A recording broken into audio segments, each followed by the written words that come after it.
ये बेटा आप देखते हैं रिव्यू एक्सरसाइज 2। पहला क्वेश्चन है discriminant five, discuss the nature of the roots of the equation. Very important बेटा क्वेश्चन है पहला ही। वैसे तो तमाम क्वेश्चन बहुत अहम है, लेकिन discuss the nature of the root बेटा ये हमने किया था एक्सरसाइज नंबर 2.1।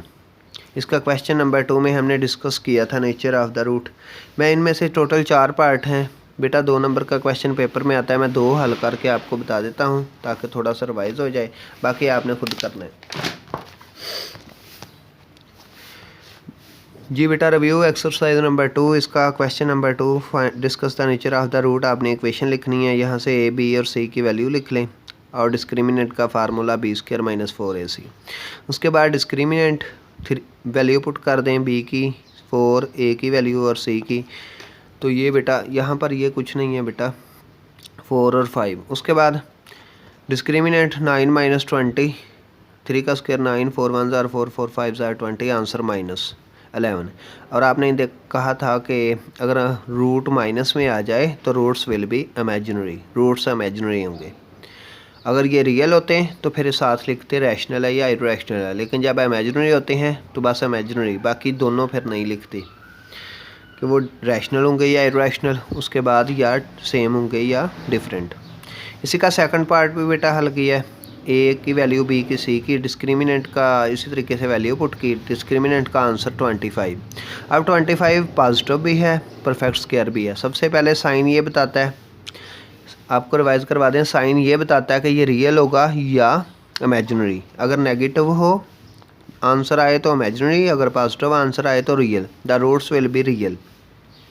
उसके बाद ये बेटा अगर ज़ीरो आंसर आ जाए, अगर ये परफेक्ट स्क्वायर हो तो रैशनल, और अगर परफेक्ट स्क्वायर ना हो तो इरेशनल। ये 25 5 का स्क्वायर होता है, इसलिए ये रैशनल है। अगर यहाँ 25 की बजाय 26 होता तो ये इरेशनल बन जाता, या 24 होता तो फिर भी इरेशनल। और इसके अलावा अगर बेटा आंसर आ जाए ज़ीरो तो सेम रूट्स होते हैं, और अगर ये ज़ीरो के अलावा कोई नंबर आ जाए तो डिफरेंट रूट होंगे। तो ये 2 पार्ट मैंने हल कर दिए। आप इसके लिए 2.1 के जो क्वेश्चन नंबर 2 था उससे हेल्प ले सकते हैं। नेक्स्ट क्वेश्चन देखते हैं। ये बेटा इसी का दूसरा पार्ट है, find omega square if omega is equal to this. ये बेटा हमने प्रॉपर्टीज़ हल की हैं, अभी मैं आपको चेक भी करवाता हूँ। उसके बाद proved at the sum of all the cube roots of unity is 0। ये 24 पेज पे किया था, वहाँ से हेल्प लेते हैं। Find the product of the complex roots of unity, ये भी बेटा 23 या 24 पेज पे किया था। ये मैं आपको हल करवा देता हूँ, चेक करवा देता हूँ। ये बेटा लिखा हुआ था find omega square if omega is equal to this. तो बेटा इसका आंसर होगा ये वाला, सिर्फ इतना। ये आपको ओमेगा की वैल्यू दी हुई है, आपने जस्ट ये ओमेगा की वैल्यू लिख लेनी है और ये वाली साइड हल कर देनी है, ठीक है। पेज नंबर है 23 पे ये हमने पहली प्रॉपर्टी की थी। आपने दोनों सॉल्व नहीं करनी, आपने सिर्फ ओमेगा वाली करनी है कि आपने ये प्रूव किया था जब ओमेगा का स्क्वायर लें तो आंसर ये आ जाएगा ओमेगा स्क्वायर वाला। यहाँ तक आप लोगों ने हल करना है। उसके बाद नेक्स्ट देखिएगा, proved at the sum of the cube roots of unity is 0। ये 24 पेज पे बेटा हमने प्रूव किया था। ये वाला है बेटा डी वाला, डी प्रॉपर्टी 4th। बेटा ये एज इट आप लोगों ने हल कर देनी है कि तीनों की वैल्यू पुट करके एलसीएम लेना, आंसर 0 आ जाएगा। उसके बाद नेक्स्ट देखिएगा, find the product of complex cube roots of unity. बेटा प्रोडक्ट वाली प्रॉपर्टी, ये बेटा इसकी product, proved at the product of cube roots of unity is 1। लेकिन इसमें फ़र्क ये रखना है कि इसमें 1 नहीं लिखना। वहाँ जो स्टेटमेंट है उसमें ये नहीं लिखा हुआ है proved at the cube roots of unity is 1, वहाँ पे है कम्प्लेक्स क्यूब रूट्स, यानी कि 1 वाला नहीं लिखना। वो लिखने हैं सिर्फ -3, जिसके अंदर स्क्वायर रूट के अंदर -3 आ रहा है। तो आपने पहले लिखना है कम्प्लेक्स रूट्स ऑफ यूनिटीज़। ये 2 कम्प्लेक्स रूट्स होते हैं, एक ओमेगा और एक ओमेगा स्क्वायर। ये दोनों वैल्यू आपने यहाँ आगे मल्टीप्लाई कर देनी है। बेटा मल्टीप्लाई में भी आपने 1 नहीं बस लिखना।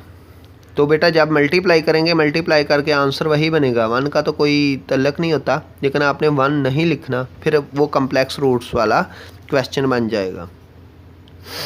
उसके बाद बेटा ये 5वां पार्ट है, show that x cube plus y cube. ये एक्सरसाइज नंबर 2.2 का तीसरा क्वेश्चन है, सेम एज इट दे दी है। ये है बेटा आपके सामने 2.2, इसका क्वेश्चन नंबर 3। बेटा सेम वही क्वेश्चन है, तो यहाँ से हेल्प ले लेनी है। उसके बाद छठा पार्ट है एवेल्यूएट, ये भी 2.2 बेटा, इसका ये क्वेश्चन नंबर 2 का 7वां पार्ट। सिर्फ फ़र्क ये है वहाँ पर +1 है और यहाँ -5 लिखा हुआ है, बाकी ये दोनों पावर्स वही हैं, तो यहाँ से हेल्प ले लीजिएगा। उसके बाद आज का आखिरी पार्ट है बेटा 7वां पार्ट है एवेल्यूएट। ये भी बार बार पेपर में आता है, वेरी इंपॉर्टेंट। वैसे तो मैंने कहा सारे इसके क्वेश्चन बहुत अहम है, लेकिन बेटा ये 2 बहुत ज़्यादा दफ़ा आते हैं। अब ये क्वेश्चन आपको हल कर देते हैं। बेटा आपने ये वैल्यू लिखी, जो फार्मूले आपको लिखवाए थे 2.2 के बेटा वो प्लस के लगते हैं। असल में पेपर में सवाल इसलिए आता है कि बच्चा ओमेगा प्लस ओमेगा स्क्वायर पे फार्मूला लगा देता -1। बेटा ये कंफ्यूज नहीं होना, किसी भी टर्म से पहले साइन है जो वो उस टर्म का साइन होता है। ओमेगा स्क्वायर से पहले प्लस है तो ये प्लस का ओमेगा स्क्वायर है, और ओमेगा से पहले साइन माइनस का है। तो बेटा आप जस्ट सेंटर वाला साइन देखते हो, चलें जी फार्मूला लगा दिया। हालांकि ओमेगा तो माइनस का है, ये देखें ओमेगा से पहले माइनस। तो फिर आपने क्या करना है, इसको पहले रीअरेंज करना है ताकि ये 2 जिन पे फार्मूला लगाना है वो प्लस के हो जाएं। ये 1 से पहले कोई साइन नहीं, इट मीन्स प्लस है, तो ये +1 और ओमेगा स्क्वायर इनको इकट्ठा लिख लें और माइनस वाली टर्म साइड पे कर दें। बस यही एक ख़ास स्टेप है जिसको बेटा आप लोगों ने देखना होता है। अगर ये कर लिया तो क्वेश्चन ठीक हो गया। उसके बाद 1 + ओमेगा स्क्वायर, एक्सरसाइज 2.2 वाले पेज पे फार्मूले लिखवाए थे आपको। ये होता है माइनस ओमेगा, ये माइनस ओमेगा एज इट, इन दोनों पे फार्मूला लगा तो ये चीज़ बन गई माइनस ओमेगा, और ये minus as it minus omega -2 omega, इसकी पावर 6। अब दोनों की पावर अलग कर लें तो ये बन जाएगा 2 की पावर 6 ओमेगा 6। ओमेगा 6 को ओमेगा क्यूब की पावर 2 लिख लें, और ये फिर बेटा 2 की पावर 6 64, और 1 क्यूब ये 1, तो 164 को 1 से मल्टीप्लाई करें तो 64 ही आएगा। 1 का स्क्वायर क्या होता है 1, 64 को 1 से मल्टीप्लाई करें तो 64। तो बेटा आज आप लोगों ने यहाँ तक की क्वेश्चन हल करने हैं, 7th पार्ट तक।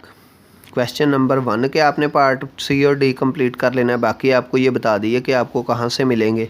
तो ये 7th पार्ट तक आप लोगों ने नीट पर हल करने हैं। ओके बेटा, खुदा हाफिज़।